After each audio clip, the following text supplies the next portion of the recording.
Given the opportunity to have a look through some of the cloth that was ready for sale, and I found a dining room tablecloth that was fantastic, that I've bought for a gift for my mum.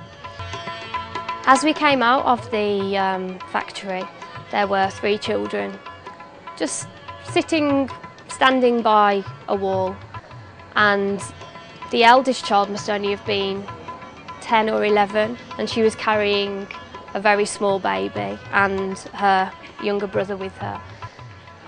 I couldn't help but go over and say hello, and they were extremely pleased, and so was I for smiling and interacting that way.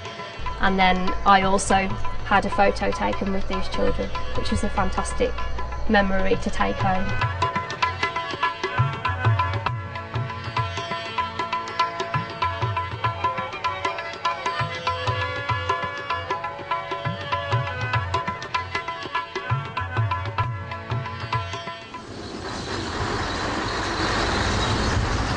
It's a real Sindhi tradition that you must fight hard, I think, not to lose. As the country develops, I guess you'll become hopefully not too westernised and maintain those traditions. Long process. You know, there are very few of those processes left in England now, except in very specialist areas where we reproduce them. As a way of life, it doesn't exist anymore. So we have specialist areas, craft centres, where we revive the old traditions. But that was classic, really, in that they work so hard and it's so time-consuming, but has so little financial reward, really.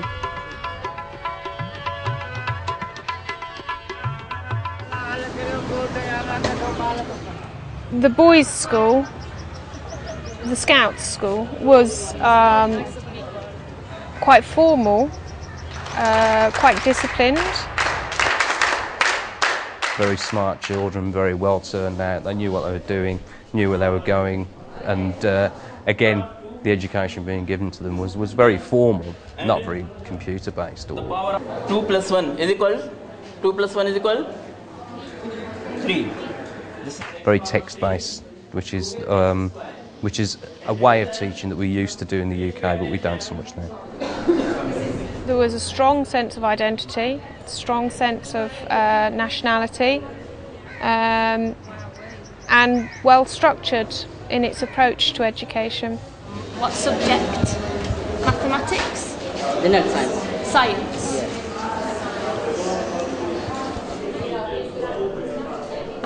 From what I've seen so far, there is a very strong sense of an understanding of what it is to be a good learner. Typing. Are you copying from a book? Yes. Cricket? Yes. Or football? Yes. Which Cricket. is best? Yes. Cricket. Right. This is, the classroom board. So this is the number of children Yes, this is the number attending of today.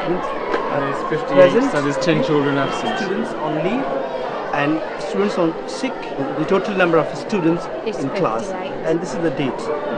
And here would be, the board is maintained by class monitor. So not the teacher? No, not the One teacher. of the children? Class, yes. There's lots of things that we can take back. It's interesting, when I was with Rebecca in the Government Boys High School. Oh, yeah. And, they were trying some koya, right, which is a sort of sweet here. Oh, yeah. And over in the UK we use it a lot in making burfi and stuff, which is another type of Asian sweet. You might have tried. I love that. Yeah, you love burfi. Yeah. But they actually use it in making that in the UK. What was funny was like Danish, he was like, she asked Danish, well, how do you make koya? And he actually didn't know. And how is it made? It is made how? I don't know. Not sure. I'll tell you. How is it made? Even though I'm visiting, it's actually made from a condensed milk that's solidified. And in the UK, the Asian sweet, how you make koya. And then he was surprised because I think what they don't realise is like the amount of actual Pakistani culture we have got there. Yeah. You know, because they were surprised that we've got salwar kameez and stuff. Yes. Yeah, and like over there, people wear them on the street. Yeah. In all weathers, all seasons. In all weather, all seasons, all the time. But that shows that shows a certain national pride, but it also shows. I'd seen the buses as we were driving around Pakistan and was itching to take a picture of one of the buses because the detail on the outside is just fantastic. Again, very talented people with artwork to decorate the buses in such detail and make public transport look like something that you would actually want to get onto. So a bus stopped. We jumped on and people were fantastic on the bus, got up and asked us to sit down. So we sat down and took a short ride on the bus. While we were on the bus, we were just amazed with the decoration on the inside as well as the outside. I did not imagine there to be decoration inside as well as out because I thought it would have taken so long to decorate the outside of the bus that there wouldn't have been time to decorate the inside.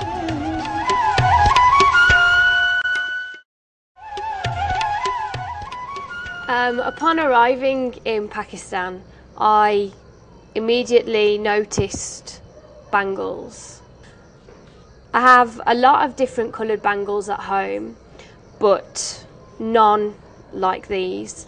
At home, bangles would be of this sort, but without the detail on, so plain bangles or a little detail but not as much detail. But you would not find the bangles in between the two. So when I saw these, I immediately wanted to buy some.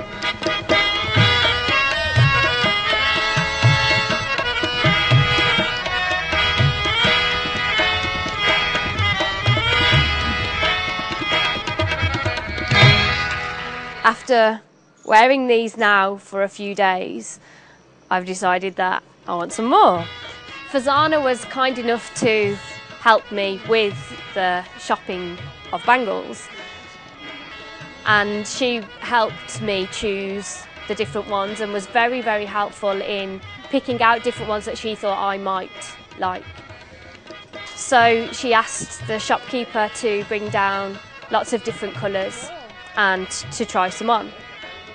The first ones that we chose together were gold in colour with sparkly silver detail on them, which were very, very nice.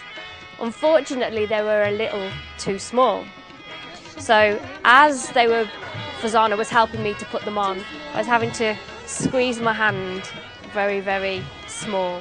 And we did manage to get them on and they looked great, but we decided to ask for a larger size. I wasn't aware that the bangles came in different sizes until Fazana mentioned.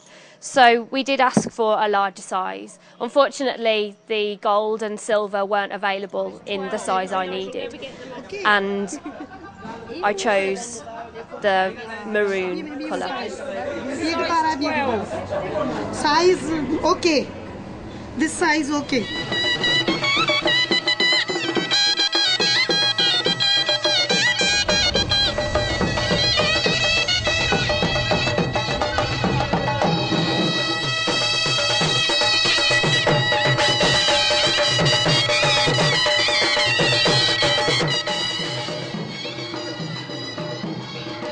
In order to make progress, I think you need to establish relationships pupil to pupil from each country.